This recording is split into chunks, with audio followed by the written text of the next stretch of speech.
A team of archaeologists ventures deep into the jungle, battling oppressive heat and treacherous terrain, until they uncover a forbidden temple hidden beneath a tangle of roots and vines.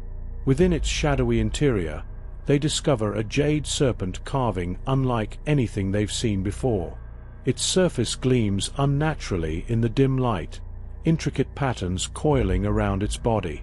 The lead archaeologist, Gregory, decides to bring the artifact back to camp for closer examination. That night Gregory is found dead in his tent, his body twisted grotesquely as though crushed from within. The artifact is sent to a renowned museum for study, where art curator Lila receives it with a mix of amazement and unease. The carving is breathtaking, its craftsmanship impossibly intricate, each detail so precise that it seems to pulse with life. As Lila inspects it under the museum's lights, she notices an almost hypnotic glow emanating from the jade. Over the next few nights, strange occurrences begin to plague the museum. Snake-like patterns appear on the walls, faint at first but growing darker and more defined with each passing day. At the same time, news reaches Lila that more deaths have occurred among those who handled the artifact, each victim found with burns resembling serpent coils scorched into their skin. Haunted by these events, Lila dives into the museum archives, seeking any information about the artifact's origins. Her research uncovers old, fragmented accounts of a cursed jade serpent linked to an ancient civilization. The serpent, she learns, is a seal designed to contain a malevolent entity known as the Devouring Shadow, said to consume the life force of all it touches. Determined to end the curse, Lila resolves to return the carving to its temple, convinced that its removal has unleashed something terrible. Arriving at the village, known to be the nearest to the temple, Lila is greeted in it with an eerie stillness. The locals, wary and fearful, warn her not to proceed. They speak of the shadow, describing it as a living darkness that devours everything in its path. Despite their warnings, Lila pushes forward, and a local guide agrees to help her navigate the dense jungle. Their journey is fraught with unsettling phenomena. The compass spins wildly, making navigation nearly impossible without the guide. The jungle around them grows unnaturally quiet, as though even the animals have fled. When they finally reach the temple, Lila is struck by the carvings on its walls. The snake-like patterns she had seen in the museum are etched here too, coiling through depictions of an ancient battle. The murals tell a grim story.